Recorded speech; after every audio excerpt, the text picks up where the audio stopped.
Palavra Final, com Alexandre Garcia, direto de Brasília. Bom, eu devo começar confessando que está trancado aqui na minha garganta tudo que eu vi e ouvi nesses últimos 10 dias de adversários do PT e adversários de Lula, agindo como conselheiros de Lula e do PT, dizendo que não deve fazer o desfile, Janja não deve desfilar, os ministros não devem desfilar, a escola não deve fazer isso, porque é perigoso para o Lula. Gente, enlouqueceram, viraram conselheiros, né? Eu vi Damares entrando na polícia, eu até me referi aqui, Damares entrou na Polícia Federal em Brasília, o Novo, se não me engano, entrou no TSE, claro, e o juiz respondeu o quê? Respondeu, olha, se vai haver crime, não houve ainda, o desfile ainda não aconteceu, como é que eu vou punir o que ainda não aconteceu? Né? É um princípio que o Supremo aplicou, aliás, no 8 de janeiro, o golpe que não aconteceu. O Supremo esqueceu das lições na Faculdade de Direito do ite criminis, né? O caminho do crime. Pensar em fazer o crime não é crime, pode ser pecado lá na igreja, mas no direito do homem não é crime pensar, nem planejar, se é que aconteceu. Crime é quando começa a execução. Bom, mas enfim. Esqueceram de uma... tão... O sujeito que está na política tem que ter um mínimo de conhecimento da história do mundo. É um princípio básico da guerra. Né? Napoleão citava isso. Dizem que era o Napoleão que disse: não interrompa o seu inimigo enquanto ele estiver cometendo erros. Não atrapalhe o seu adversário se ele estiver cometendo erros.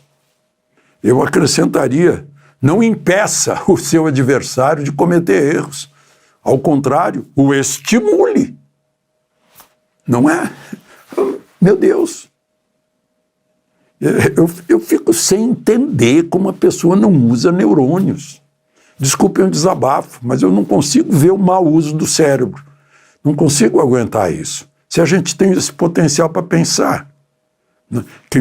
Quem fosse adversário do PT ou do Lula devia se, puxa, Janja vai ficar linda desfilando, ótimo, só 2 ministros vão desfilar, 3, não, tinha que ir o ministério todo.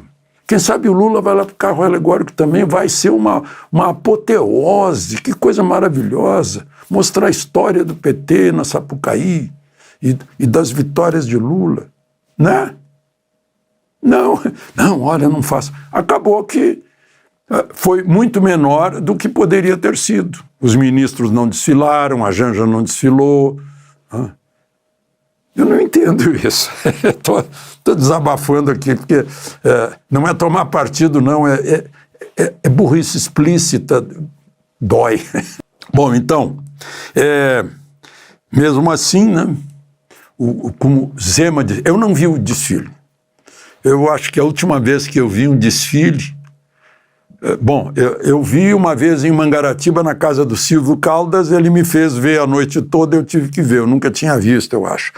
Depois eu fiz cobertura, sim, depois disso eu fiz cobertura pela Globo, eu estava no chão lá, no nível da Sapucaí, e mais tarde para levar minha filha no camarote da Brahma. Mas nunca senti vontade de ver em casa. Então, eu faço a ressalva, eu não vi. Agora eu estou vendo as reações aqui. O governador Zema disse que vai entrar na justiça porque houve uma sátira grave dos valores evangélicos. Flávio Bolsonaro também vai entrar na justiça.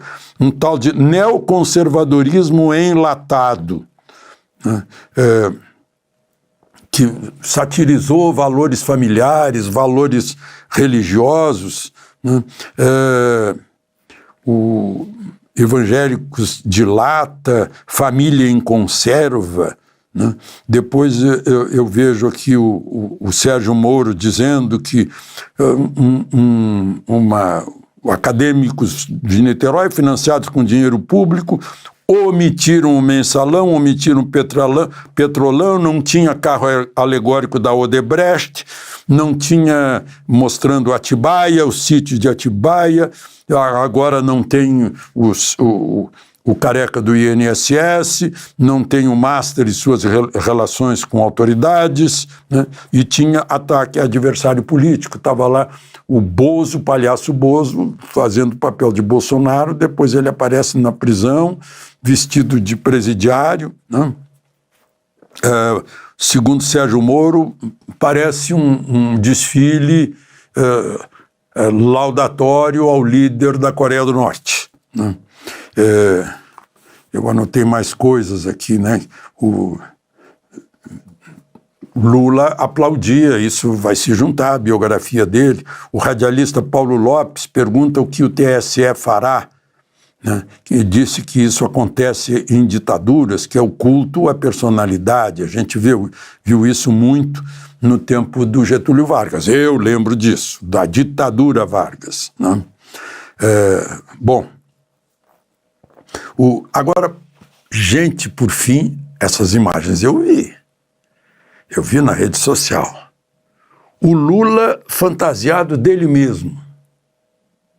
Era uma fantasia que mostrava Lula, era o próprio Lula, parecia que ele estava uniformizado, vestido de Lula, né? Assim como uma batina preta, né, caracteriza um padre, né, embora se diga que o hábito não faz o monge, né, mas do jeito que ele estava vestido era o Lula ali, ele saiu vestido de Lula, fantasiado de Lula, né? Foi uma identidade muito grande o profil de Rolle, né? O desempenho, o perfil, foi extraordinário, né? O desfile marcou uma politização também do carnaval. Já politizou religião, politizou pandemia, politizou saúde, agora politiza o carnaval, que seria uma festa popular de origem religiosa, né? A última festa da carne antes de começar a quaresma, na quarta-feira de cinzas, né? E outra coisa, não se falou em mais nenhum, até onde eu sei, são 12 desfilantes lá, né, dessa mesma categoria, mas eu só vi falar da Acadêmicos de Niterói, ou seja, apagou os outros, né?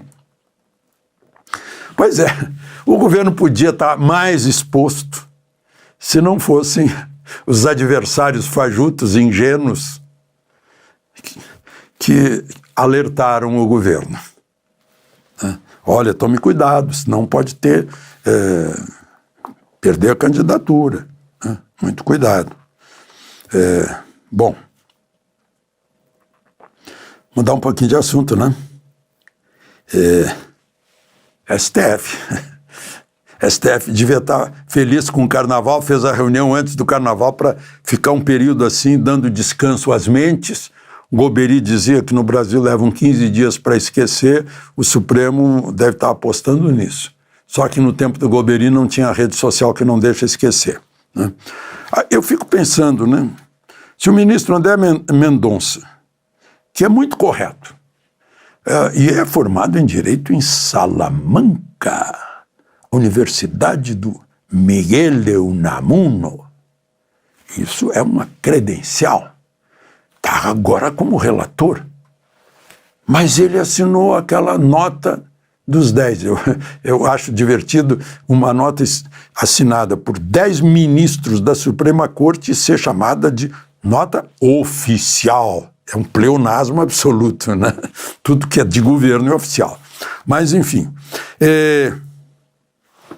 E ele afirma, ele assina com os outros, inclusive com Toffoli, que o Toffoli está acima de qualquer suspeita.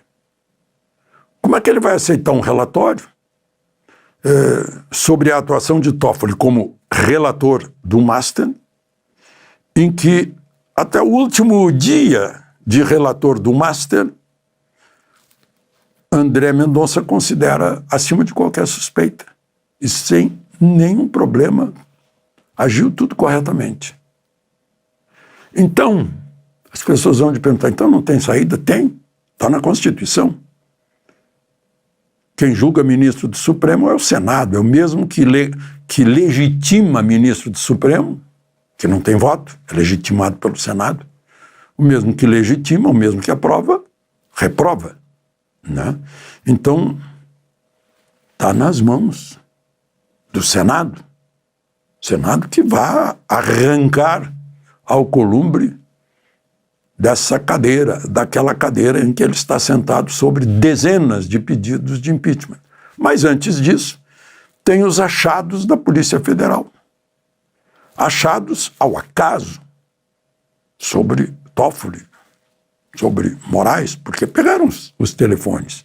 Eles não podem ser hipócritas ou omissos ou prevaricadores dizendo eu vi isso, mas eu não quero ver, eu não posso ver. Não podem.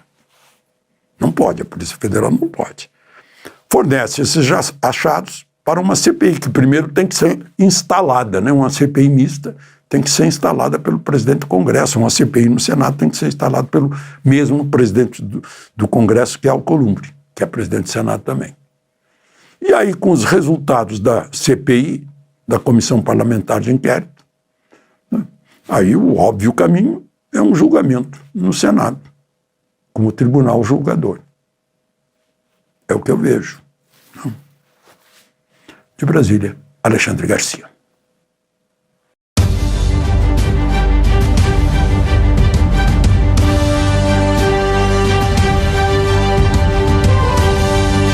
A palavra final com Alexandre Garcia, direto de Brasília.